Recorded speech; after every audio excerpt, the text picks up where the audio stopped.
What's popping, yo? How's it going? Good to see you again. How y'all doing? I'm recording this on a Wednesday, so whatever day it is you see this, I hope you're having a marvelous day. First and foremost, some of you may or may not know, my guidebook right now is live. There's a link to it in the description and on my page itself. We'll touch on that later. Thank you to all of those who have purchased the guidebook so far. You guys are the real MVPs. I have been getting some questions. There's always gonna be skepticism when somebody comes out and just declares something it just works. There's so much conviction behind it. And that's normal, that's fine. All good. And Bill, why you ride so hard for this whole keto situation? What is it? Like, isn't it a fad diet? Is it not sustainable? It doesn't work. All it is being in a caloric deficit. Absolutely, thumbs up. The reason why I ride so hard for it is because it's worked for me so many times. Most notably, we'll do a quick story time. When I did it the first time in 2018, I was working out with a friend who was a personal trainer at LA Fitness. We went hard for a week and a half. Have you ever ate a salad for a day straight or something like that, or ate just healthy for a day straight and like, damn, how come I didn't lose 30 pounds yet? I had a similar experience. Worked out with him, dude was going hard. I was doing stuff I never did. Pause. The workouts were intense. Pause, jeez. I don't know how to do this without doing that. I'll try to keep it cool. I was like, damn, I'm getting busy. I gotta be dropping some LBs right now. We didn't weigh me, I got weighed. I was 316 pounds. To say that I was discouraged would be an understatement. I felt like shit, straight up. I felt like that was an insurmountable thing for me to accomplish. I felt like I couldn't do it. 316 pounds. Now granted, I'm 6'4". I hide it a little bit better than others. I'm not talking shit, it just is what it is. Somebody who isn't 6'4", maybe a little smaller or shorter, you can see it a little bit better. Nonetheless, I saw it, I felt it, most of all. I wanted to change it. All the traditional shit didn't work for me.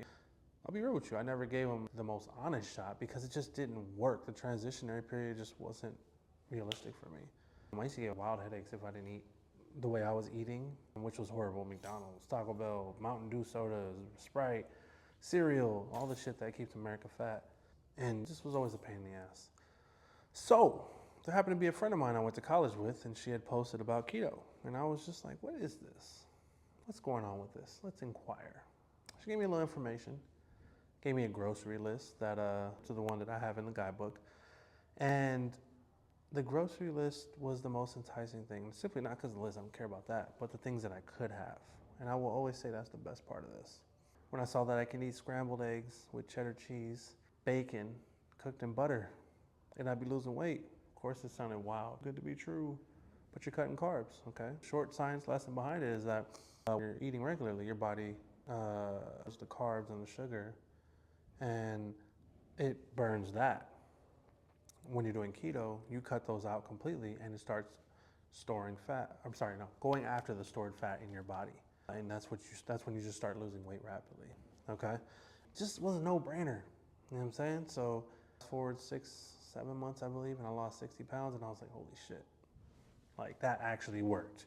And see throughout the whole time, you're seeing the differences. Like the first week or two is when you see like really kind of, you get reeled in almost. It's like a damn, you know what I'm saying, a teaser for your favorite movie. What the fuck?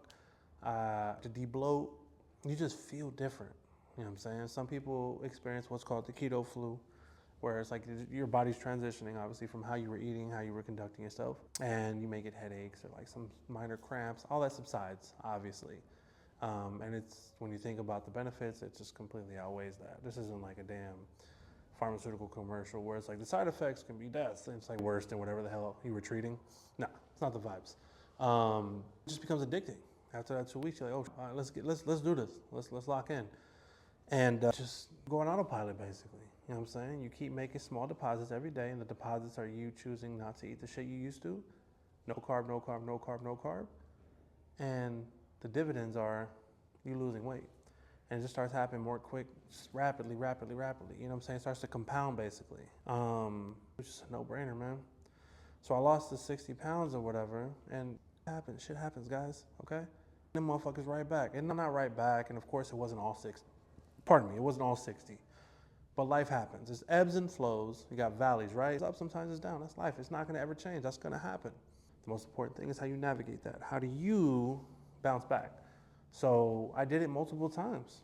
And every time it worked, man. I would lose 30 pounds, 20 pounds, 40 pounds, whatever the hell I gained or whatever, I would reverse it. I just became a believer. And every time I needed it, I use it as a tool. I didn't use it as I changed my life with it. Well, I did change my life with it, but it wasn't a lifestyle change. I guess it is technically. But it was a tool that I'd use and I'd apply every time I needed it. Why I ride so hard for it. It works 100%. And it works for those who have so much shit going on. Like, I'm busy, okay? I'm a GM right now. I'm a general manager. I run a business. This obviously on the side, and I got friends and all that good stuff, social life, or at least I try to. And then, when I've had a big boy job since like been a while, and I don't have the time and energy to keep making decisions on, I don't want to pull out a scale, track macros, put it in an app, you know what I'm saying, like that. Granted, I know that stuff works too, okay? It's just more intrusive on your daily life. And for somebody who's always on the move and really doesn't spend too much time doing one thing other than being at a job, obviously, just not ideal. It's not ideal for me. And I know there's a lot of people out there like me. You got a family, you got a wife, you got an X, Y, and Z, you got whatever you got going on. Everybody got something going on. You want to take all the decisions you need to make, you want to minimize that. The least amount of decisions you're making a day, the better off you are, because your brain got like so much going on. You only have so much bandwidth a day that you can deal with and that you can operate with. So wasting it on, and wasting is a harsh word, but allocating some things like, what am I going to eat? You want to minimize that so you can use that bandwidth to things that require more of you. You know what I'm saying? Your brain power. So that's why my whole situation, that's why I ride for it, man. That's why I die for it, and I know it works, and I've helped people do this, and I've seen it work. Like, it's foolproof through and through, and it's easier because if you're a foodie like me, you know what I'm saying, big back at heart, the shit you can have outweighs everything. It's not really a diet when you look at it that way, because it's like, yo, shit, fire. So many benefits to it, okay? We looking at everybody like, yo, it's a no-brainer, gang. It's a no-brainer. So if any of this intrigues you, hit the link in my bio. Follow me on Instagram, okay? Nabil, Nabil is how you spell that, but it's in the description of the video. It's in the description of my YouTube page. Check me out. If you want to take it a step further, I offer one-on-one coaching. I'm a great motivator, baby. I will get you right. Pause if you want to, that's fine. This works, and I hope everyone has a marvelous day. And if you use none of what I told you, that's completely fine too, but it's going to continue working for me, baby. So make sure not only that you have a fantastic end of your day, if you're ending your day, or if you're starting it, start of your day, and make sure you tip your waitress, and stay out of dark alleys at night. Okay? Okay.